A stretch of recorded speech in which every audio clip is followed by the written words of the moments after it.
How you doing, everybody? I'm Tony Gaglione, I'm Shawn Adams. and this is Smack Talk. Next to me here is Rico Suave with his shirt buttoned down, showing off the peach fuzz on the chest.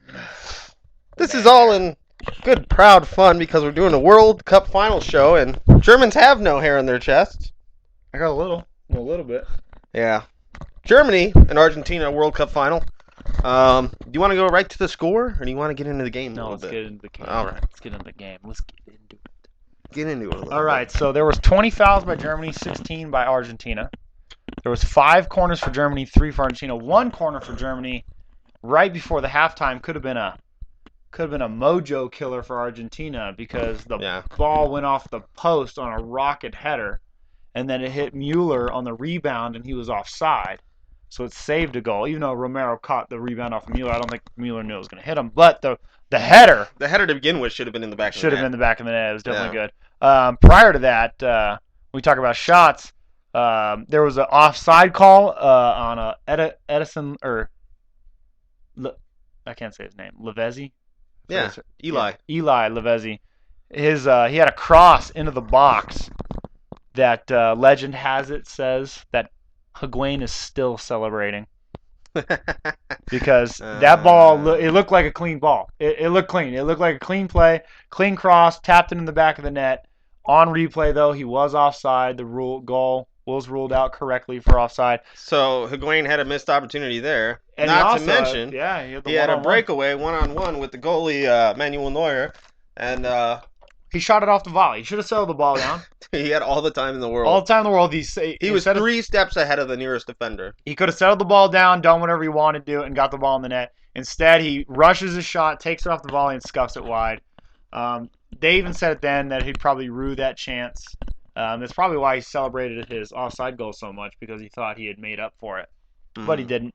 So that was pretty much the action in that. Oh, there was the Messi dribble to the byline with Boateng. Oh, yeah, that was pretty cool. Yeah. Messi drove to the byline, cut back in, passed the defender, drove it in, shot it on goal.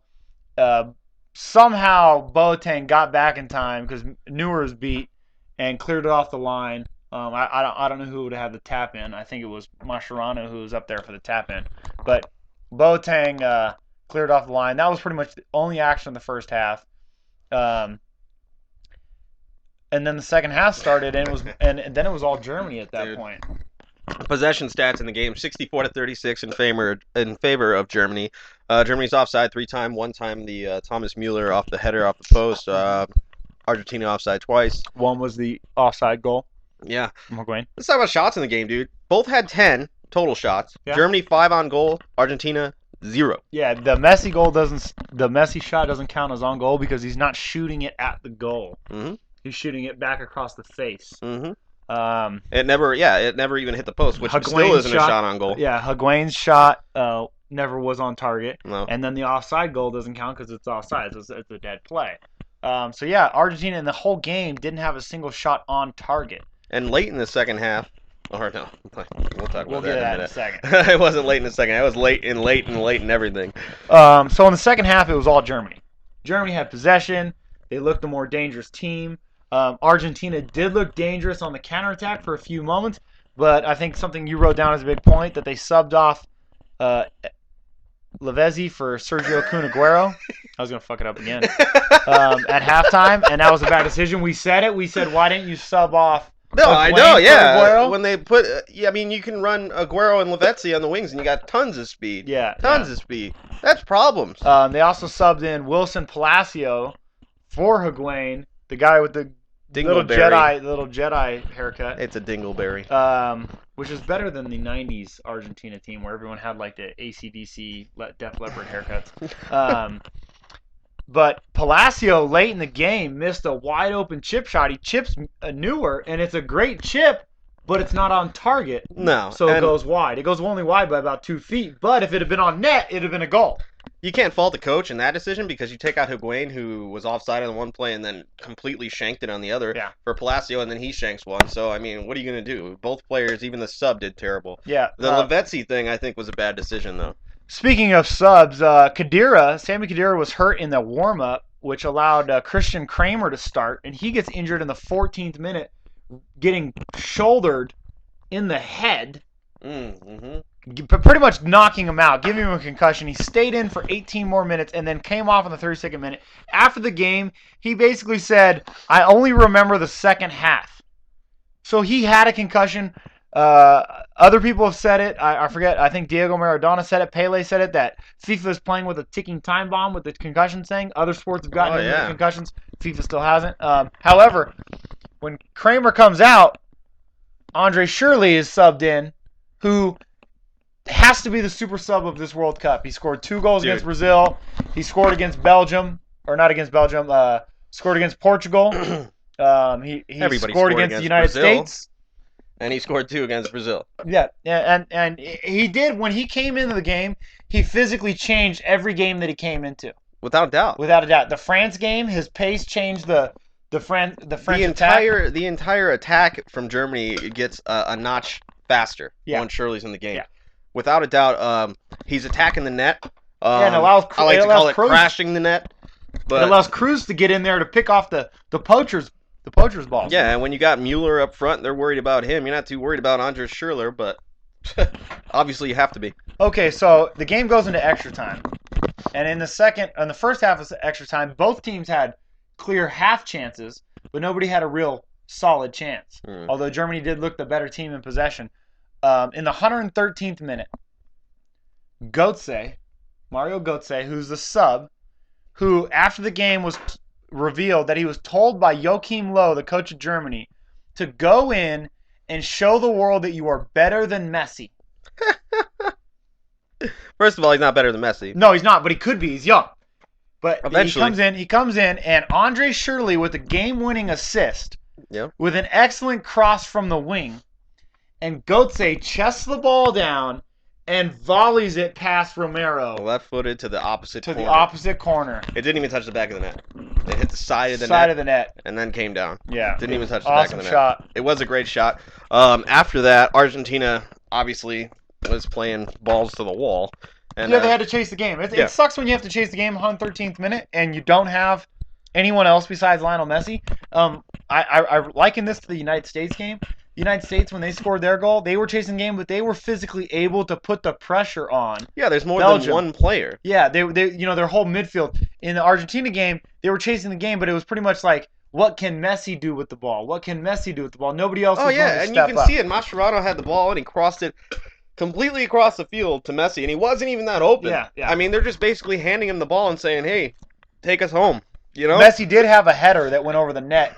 After that, he did have a lob header that went over the net, and then he had a free kick, which ended up being the final kick, basically, of the game, other than the goal kick after that was after it. What a flop the free kick was.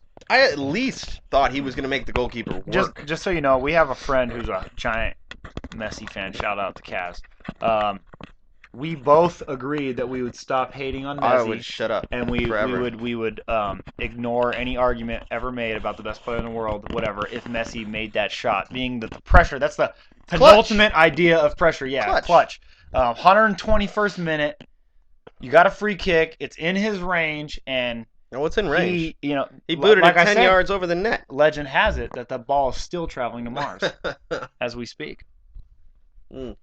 He basically gave a souvenir away to a German fan because it's in the German half. Mm-hmm. The German fans are in that side of the field. That's why Germany's got their goalie there in the second half. Messi was not the best player. Diego Maradona even said it. Yeah, and he also said that it was a fluke and FIFA was just handing him the golden ball. Yeah, Messi wins the golden ball. When he was given that golden ball trophy, it's like when somebody hands you their ugly baby and walks away. You look at it like, it was pretty bad. What am I supposed to? He didn't even crying? Yeah, he didn't even look at Neuer when he shook his hand. He was just. I mean, I can understand the disappointment. He just lost the World Cup. He just lost the World Cup, so you got to give it to him. But you're right. In my opinion, Thomas Mueller was the best player of the tournament. Yes. He showed it in this game. He did a lot more in this game. He was there the whole tournament. Once again, for those of you Messi haters, Messi fails to score a goal in the knockout stages of a major tournament. This is not the first time. He didn't score. Previous World Cups, Champions League has never scored a goal in the knockout stages of a major tournament.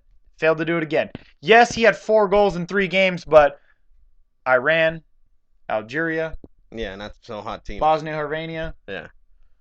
Yeah. Herzegovina. So that's just for you. What does that tell you that arguably the greatest Argentinian player in the world tells you that you're really not the best player in the world? I say it's his team.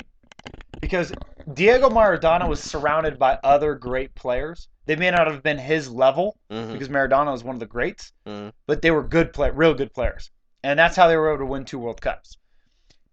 And people forget that they beat Germany, and then Germany beat them the next year in 1990, the 86 and 90 rivalries. I think Messi's team is all attack. The defense looked a lot better with Zabaleta, Garay, Mascherano playing center defensive mid, but his midfield is lacking. Yeah. They're lacking. Rojo on the left wing is not a good winger. There's nobody else in the midfield to help him orchestrate.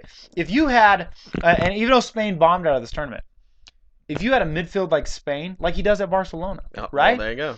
If you have a midfield like that and you allow a creative player with other creative players, you look at Ozil, okay? Ozil didn't shine in this tournament, but his presence was felt.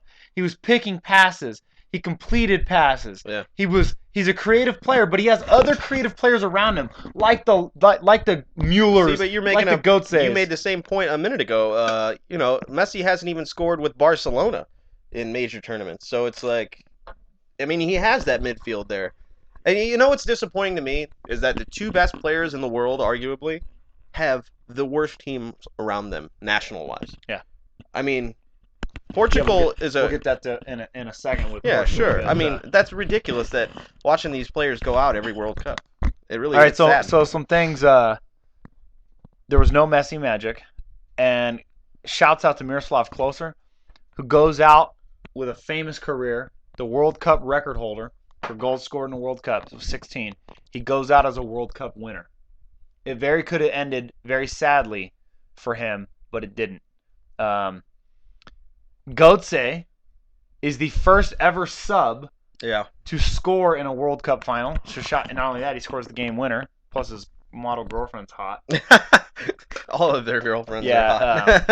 even Ozil with the eyes. I'm an Arsenal fan. Cokehead eyes. Yeah, his girlfriend's hot, or his wife or whatever. She kissed him. One thing I want to say, Lucas Podolski didn't get to play in his game, but you talk about one of the best players. Talk about legend, man. This dude he's a great locker room guy.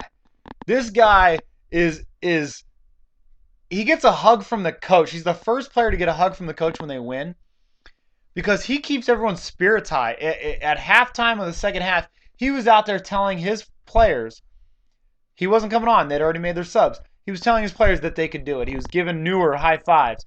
He was out there. No. He lets his son take penalties after the game, and he's trying to save his son's shots. Yeah. Talk about and his son's got a bullet on him. Dude, you know what? Wingers like sign him up. If you look at any championship team, there's always that locker room guy who doesn't really play a like lot. The Nick He's Swisher. got the skills. The Nick Swisher. Nick Swisher. I mean, you look at hockey teams, especially, got that one veteran that's just around, and he doesn't play a lot. Maybe he's on the 3rd or 4th line, but he means a lot to the team, and he keeps everybody's spirits high, like you said. Yeah. One more thing. One more point I want to make. Shouts out to Joachim Low. You talk about class. This guy, in his post-game speech, says, I have to tip my hat to Jurgen Klinsmann. For those who don't know, that's the United States coach. Because that was the head coach of Germany in 2004 after they crashed out of the Euros. He brought in a bunch of young players like Podolski, Mertesacker, Lahm, Ozil. He brought in 10 new young players, and Joachim Low was his assistant. So when he left the German national team, Joachim Low took his thing. And Joachim Low says, you got to give credit to Jurgen Klinsmann for the project he started 10 years ago. You see that with all kinds of sports. Coaches getting replaced over basically nothing. Yeah. And they go on with the former coach's team, and win a title. Yeah. Look at John Gruden in Tampa Bay. Took Tony Dungy's team to win a Super Bowl. Yeah. His former team, the Raiders, played him in the Super Bowl, and that was Gruden's team. And then Tony Dungy went on to coach the Colts. Mike Tomlin took the Super Bowl Steelers from after Cowher. Bill Cowher took them without to the a Super Bowl. doubt, man. Without a doubt. Yeah. It happens all the time. The Rangers, Mike Tortorella's team, he gets fired. The guy Elaine that takes Vigneault. his team, makes a trade for St. Louis, but other than that, it's pretty much the same squad. Yeah. Takes them to the finals. And it shows you what Tortorella did because, I mean, Tortorella's a good coach as far as scouting goes, which brought those players in. Yeah. But as far as, that's why they didn't make it. Yeah. He sucked. Another thing, too, is that Christ the Redeemer statue was probably the MVP of the game because he was shown more times on national television in the final than I've ever remembered. That was pretty funny. Beautiful shots. They lit up the statue with the German flag, which is class of Brazil because they were whooped by Brazil. Another thing I want to mention, I posted this on Facebook earlier.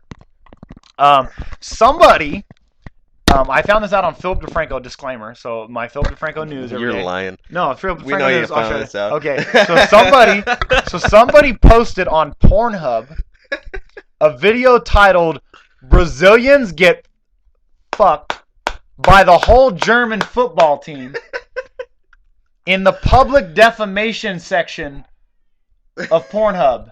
For those of you who don't know, it was a highlight of the 7-1 thrashing that Germany gave Brazil. That is probably the greatest troll. It was a ramming. Ever. It was a pounding. Somebody posted on my Facebook after I told you the comment that said, "Hey, if winning gets you off, what can you say?" I did read that. And Shawn was pretty funny. He posted the Jesus statue when he's holding his arms out, and it said, what does it say? Jesus be like, "What the fuck, Brazil?" Yeah, I like it. And I saw another one on Facebook the next day after you said it, and it was like, we lost by this much. Yeah. It's like, what? So some random stats for you. This is a weird stat. Weird. This is really weird. You had to dig deep for this one. Yeah, I had to dig deep, but it's really weird. Okay, so in 1970, Brazil won their third World Cup. 24 years later, they won their fourth World Cup in 1994 in USA. In 1982, Italy won its third World Cup. 24 years later, in 2006, Italy won their fourth World Cup. And sure enough, to complete the trend, in 1990, Germany won its third World Cup, and 24 years later, they won their fourth World Cup in 2014. That's kind of crazy. So, all right, so who's won 3? Well, here's the problem. 90 is Germany, 94 is Brazil, so 24 years after Brazil would be their 5th title in 2018. So it kind of breaks the trend right there, but still kind of interesting. So let's move on. Let's talk about the top 3 surprises in the World Cup this year. My number 3 is the Suarez bite. And it's not surprising that he bit somebody. It's surprising that he bit someone in the World Cup. Surprising that he didn't get kicked out of soccer altogether. For those of you who don't know, the team in the world that has been banned from making transfers by FIFA, the people that host this stuff, Barcelona, have signed on a transfer the player that has been banned from soccer, Luis Suarez. FIFA logic. Just shows you. But that to me, that was the biggest surprise, one of the biggest surprises, because he actually bit somebody for a third time. You know what's surprising is that there was a bet.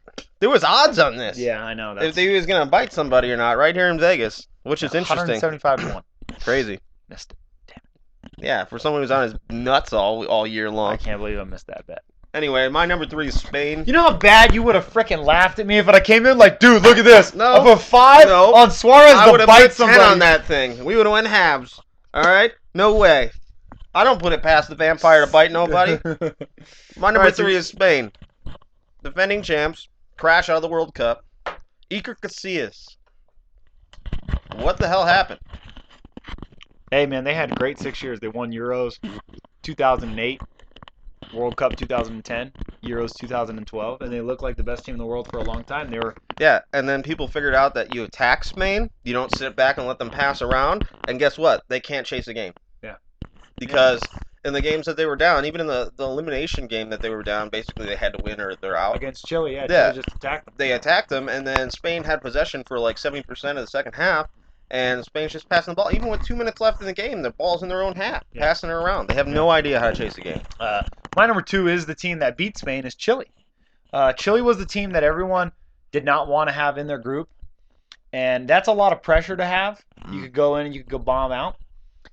Chile beat Spain. They almost beat the Netherlands, but they beat Australia. Then they put a great showing against Brazil.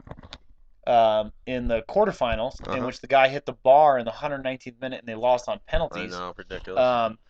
Chile probably was the best sleeper team of the tournament as far as they looked the most dangerous. If you put all the sleepers in there, the Belgiums, the second place teams, because all the group winners advanced out of the quarterfinals. But if you just put the second place teams, Chile was perhaps the most dangerous team. If you put Chile against any of those other second place teams, they win. All They right. beat any of them. We'll talk about sleepers in a minute. My number 2 is James Rodriguez. Just because everybody thought Remendal Falco would basically Falcao, whatever you want to say his name, run Colombia until he got injured. And then Rodriguez had to come in, his partner at Monaco, and he Yep. just tore stuff up. He And he won won the the Golden Golden Boot. Golden Boot, yeah, he won 6 goals, 2 Um, assists. and 2 of his goals were freaking outrageous. The one that can only be surpassed by Robin Van Persie's header. Or David Luiz's free kick.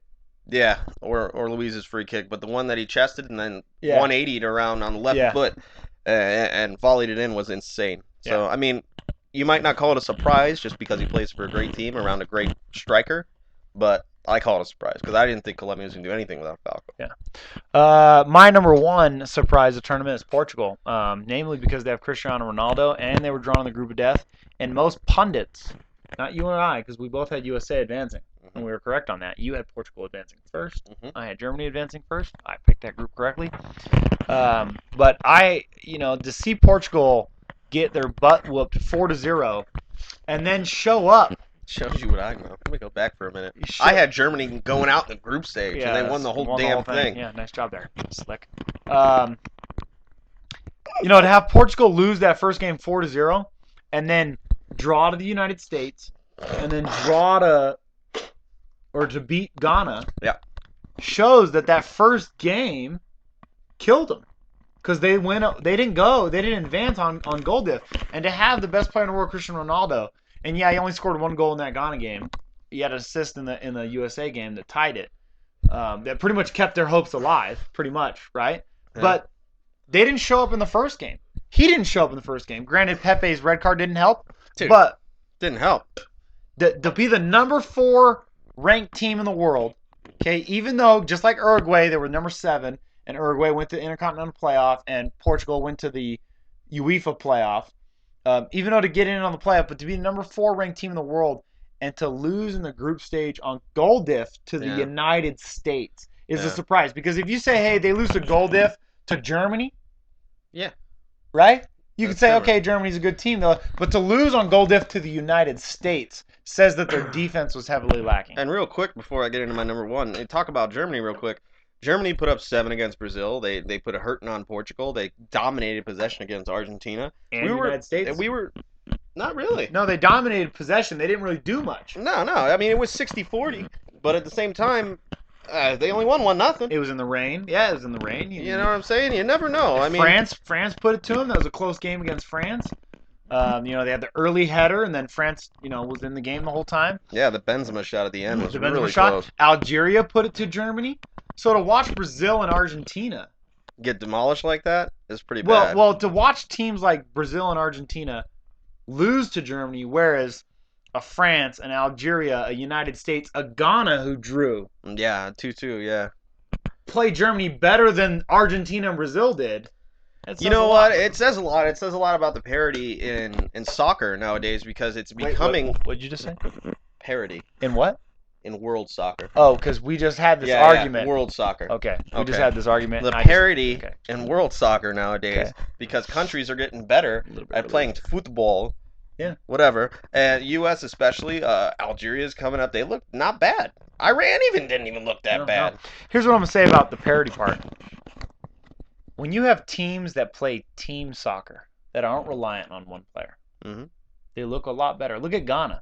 They Oh, play yeah. team soccer. Look at Algeria. They played team soccer. Iran had to play team soccer. If you don't US. if you don't have that one player, then you have to play team Yeah, soccer. You're Yeah. forced to do it. You could argue that helped Colombia not having Falco. If they be had that one Falco, player. they might have just ran the whole offense through them like Argentina did with And Messi. lose games. And yeah, bounce out. Yeah. Instead, and then you look at Ecuador. Enter Valencia. I mean, who would have thought? You know what I mean? You think of Valencia, you think Antonio Valencia Yeah. is going to score, His not older Enter brother, yeah. Valencia. I mean, yeah. I mean, my number one biggest surprise is Costa Rica, just because I had him as my sleeper pick to start. Um, the only reason they shouldn't be my number one, but I'm gonna pick them anyway, just because the games that they won were like on penalties. It was 1-0. They played Greece to, They beat England and Italy and Uruguay. I understand. They in the group beat stage, 3 former World Cup champions. fine. I mean, they didn't kill anybody. They killed Uruguay 3-1. Okay, but they didn't demolish anybody. No, but they played team ball. Yeah, they played team ball. And to say that they're relying on Joel Campbell, one striker, Yeah. to hold up the play, to get everything started. Campbell and Ruiz, yeah. Yeah. And Nava stepped up huge. Yeah, Keylor Navas. He didn't even win. The guy. Well, you can't say Neuer doesn't deserve to win the Golden Glove. Why? We want to hear something Why crazy? can't you say that? Just because he won the damn Do you cup? know that Neuer completed more passes in the World Cup than Lionel Messi did? That's funny. Neuer had 244 completed passes. Messi had 242. 244 for a goalie. For a goalie. Sweeper keeper at that. Yeah, that was a good. He played a good tournament, and it was high risk, high reward. Okay, You so know what I'm saying? we did surprises. Let's right. talk about top 3 disappointments in the World Cup. Disappointments, just things that outright just upset you. Well, Spain for number one. That would be one of mine, but it was my surprise too. Disappointment. I'm watching the U.S. lose into the frickin'. Okay. My one of my disappointments would be the Fred penalty to start at the World Cup. Yeah, that was pretty bad. Okay, the crappy way to start the World Cup.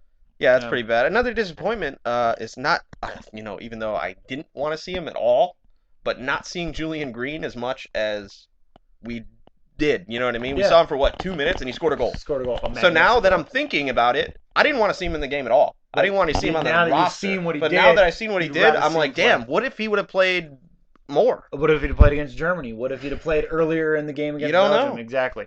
One of my biggest disappointment of the tournament is probably Tim Howard not even getting nominated for the Golden Glove Award. I'll give you that one, and I'll go 1 and 1A. Okay, Ochoa not getting nominated. Those are the two, in my opinion, those are the two best goalies in this tournament. My number one disappointment, the biggest disappointment, was England's performance.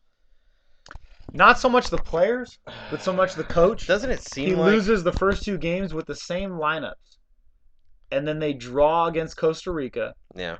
With a different lineup, and it begs the question: is what would have happened in those games had he started the younger people, the Jack Wilshers, the Adam Lallanas, the Ross Barkleys?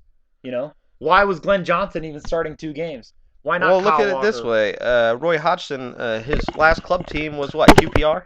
West Bromwich Albion. And what did they do? Nothing. So there you go. I mean, you got a national coach who coached West Brom. What's his resume? You know what I'm saying? Why is he the national coach of England? It doesn't make any sense. So last thing before we close the show, let me ask you: of all the players that performed in the World Cup, we've already had Suarez and Sanchez go, right? We've already had players go. Who is the player that most deserves a fat contract based on their World Cup performances?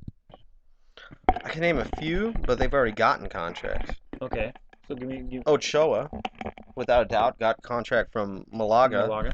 Tim Howard's on his way out. Let me hear yours. Give me a minute. I would say players that deserve newer contracts, if not better contracts. One would be Di Maria, because you could argue that with Di Maria in the game, Argentina looked a lot better than they did without him. They might have stood a chance. Yeah. I would say that. I'll give you Thomas Mueller. I mean, here's Mueller, a guy that fights for first team play. Period. Bayern. I mean, he should definitely be starting. I'll give you Thomas Mueller. I would say that De Bruyne of Belgium deserves to be playing in one of the top leagues in the world. Yeah, without a doubt. DeAndre Yedlin came in for the United States. He's linked to Roma and other places now, so you never know what's going to happen with him. And I'll say Serge Aurier, who could be going to PSG. I think he deserves that kind of money. Okay, what about what's Netherlands. Dude from Netherlands. Memphis Depay. Oh, Memphis Depay. Yeah, Dude. he definitely deserves it. Big contract. A few other defenders have actually got signed new contracts. Yamat has gone to Newcastle, which paves way for the imminent signing of Matthew Debuchy to Arsenal. That would be good. I guess they were holding up the deal until Newcastle could find a suitable replacement. Well, you already got Alexis Sanchez going to Joel Arsenal. Campbell. Joel Campbell Deserves his chance at Arsenal. Well, he's going to go to Newcastle, so No, it looks. Wenger said he's starting his first team Arsenal. He's on the First team. He's gonna get his He's gonna chance be a in preseason. He'll be on the roster. He'll be our new Ryo Miyochi. Okay, that's cool. He'll except this kid can come in and play. Yeah, that's cool. Okay, that's cool. I like it. I know. The last but not least is I will say that Colombia's goalie David Ospina. How about Brian Ruiz? Ruiz? He's in the second tier division right now. No, he's signed with PSV. Oh, he did. Okay, so he's not PSV. in second tier division. He's in the Eredivisie. So he's playing with Memphis Depay. He's playing with Memphis Depay. That's pretty cool. Yeah. They actually loaned him out to. Can't think of the FC Twente. Oh, okay. And PSV saw his performance because he wasn't on Fulham's team at the end of the year. You know what I did hear is Jermaine Jones might come to the MLS, which would be nice to see. A U.S. national player, even though he's German too. He plays for Germany in Schalke right now, but to see him come to the MLS, that would be huge for any team to have that type of player as far as fan base goes, because they would know who he is. Yeah. Because you know how these bandwagon hoppers just jumped on the World Cup USA bandwagon. Like the Germany bandwagon. How about that? Hey, shout out to Rihanna. Everyone in the United States was giving her crap about tweeting "Go Germany" during the Germany-USA game. She was on the Germany bandwagon from the get-go. She partied with those guys. You got to give her credit. Dude, I give anybody credit that was on any bandwagon before the damn thing started. Yeah. Like going to the Copa America or Euros or something like that. Like, get on the bandwagon then. Don't be jumping on the bandwagon now that they're in the World Cup. Like me with Mexico, because I said that they would be good in the World Cup, and you were against me. No, I was against you because I saw how they played in qualifying. Yeah, they play like crap. I will say some team disappointments. Our biggest disappointment had to be between me and you together as Smack Talk, have to be England. Oh, it has to be England. Sure. It's England for sure. I'm just saying that Ivory Coast, to play Greece in the final game, in the final group stage game, and for me to just say, hey, I'm going to pick Greece only because Ivory Coast has done this before. Yeah. And for them to do it again is ridiculous. Yeah, and with a player like Drogba. Yeah. And then they'd wait until the last game to start him. Yeah. Which is ridiculous. They could have won games before that if they just started the guy or not brought him in the 87th minute. Yeah, exactly. So. I mean, I know he's slowed down. He doesn't have the stamina, but damn. At least give him a half. Yeah. Shouts out to DFB Pokal, the German national team. Shouts out to Per Mertesacker, Lucas Podolski, Ozil, and hopefully Sami Khedira, Arsenal players that have now won the World Cup. Khedira's a maybe. Shouts out to Miroslav Klose, who finishes his career with the national team. He's still going to play. Tony Kroos going to PSG. Tony Kroos? Oh, no, he might be going to Real Madrid. Oh, really? Yeah. I thought he was going to PSG.